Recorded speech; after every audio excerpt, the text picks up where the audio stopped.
మీ బంగారం తాకట్టులో ఉందా? విడిపించుకోలేక ఇబ్బందులు పడుతున్నారా? అయితే మీ బంగారాన్ని వెంటనే విడిపించి కొంటాం. గణేష్ గోల్డ్. మీరు సంప్రదించాల్సిన ఫోన్ నంబర్లు 9160-266-916, 8712619507.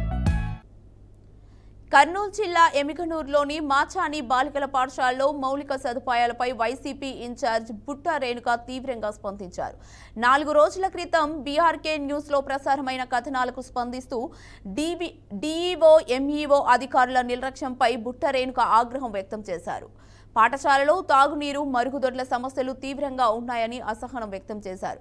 బుట్ట ఫౌండేషన్ ద్వారా ఈ సమస్యలను పరిష్కరించేందుకు ముందుకొచ్చినందుకు కొందరు అడ్డుకున్నారని ఆరోపించారు. ప్రభుత్వమే ఈ పనులు చేస్తుందని చెప్పి ఇప్పటికే 3 నెలలు గడిచినా సమస్యను పరిష్కరించలేకపోయారని బుట్ట రేణుక మండిపడ్డారు. ఇవి ఉన్నాయి. తర్వాత కొన్ని టాయిలెట్స్ ప్రాబ్లం ఉంది. వాళ్ళకి ఎంతమంది స్టూడెంట్స్కి కానీ వెరీ లెస్ టాయిలెట్స్ ఉన్నాయి.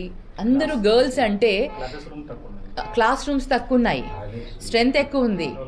ఆడపిల్లలు అంటే టాయిలెట్స్ చాలా ఇంపార్టెంట్. అందరూ కూడా ఆడపిల్లలకి ఎంత ఇంపార్టెంట్ అనేది ఒకసారి ఆలోచించాలి. మరి ఇవన్నీ సమస్యలు ఉన్నాయని చెప్పి మేము మా హస్బెండ్ వెళ్తా అందరూ వెళ్ళేసి మా నిధులతో బుట్టా ఫౌండేషన్ ద్వారా మేము మీకు హెల్ప్ చేస్తాము అని మేము వాళ్ళకి చెప్పాము. కానీ డిఓ గారు కానీ ఎవరు కానీ దీనికి సహకరించట్లేదు. అంటే ఎలా ఉందంటే మేము చేస్తా అంటే మమ్మల్ని చేయనీరు. పోనీ మమ్మల్ని చేయనివ్వకండి, మీరన్నా చేయండి అంటే అది మీరు చేయరు. మరి ఈ విధంగా చేస్తే ఆ సమస్య తీరేది ఎప్పుడు? ఇలాగా ఇన్ని సమస్యలు పెట్టుకొని చేసే వాళ్ళని చేయనియరు.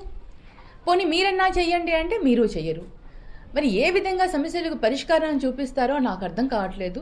ఇటువంటి సమస్యలకు తప్పకుండా పరిష్కారం చూపించాలి.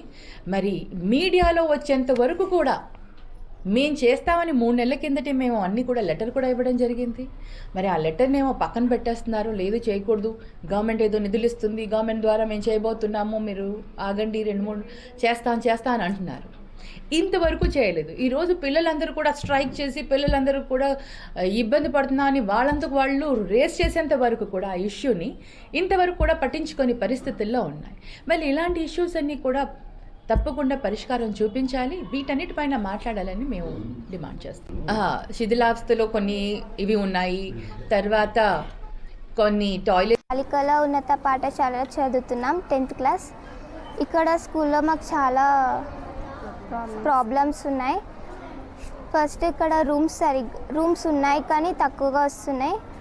ఇక్కడ 10th క్లాస్ వాళ్ళు బాగా చదివి ఎక్కువ పర్సెంటేజ్ వస్తుంది. ఇక్కడ ఎక్కువ స్ట్రెంత్ కూడా అవుతుంది. ప్రతి ఇయర్ స్ట్రెంత్ పెరుగుతూనే ఉంది. ఇక్కడ స్ట్రెంత్ పెరిగినందుకు సెక్షన్స్ కూడా ఎక్కువ చేశారు. అలా చేసినందుకు 50 సెక్షన్స్ అయ్యాయి. కొన్ని సెక్షన్స్కి మాత్రమే రూమ్స్ తగ్గుతున్నాయి. మిగతా సెక్షన్స్ బయట కూర్చుంటున్నారు, చాలామంది చెట్ల కింద కూర్చుంటున్నారు. వర్షం పడినప్పుడు ఇక్కడ ప్లేస్ సరిపోవడం లేదు కాబట్టి అందరూ సైడ్కి వెళ్ళి నించుంటున్నారు. వాష్రూమ్స్ దగ్గర అసలు చాలా బాగాలేదు. చాలామంది ఉన్నారు కాబట్టి లేట్ అవుతుంది. ఇంకా వర్షం పడడం వల్ల ఈ రూమ్స్ కొన్ని పాతగా అయ్యాయి కాబట్టి పెచ్చులుడి పడుతున్నాయి, భయం వేస్తుంటుంది.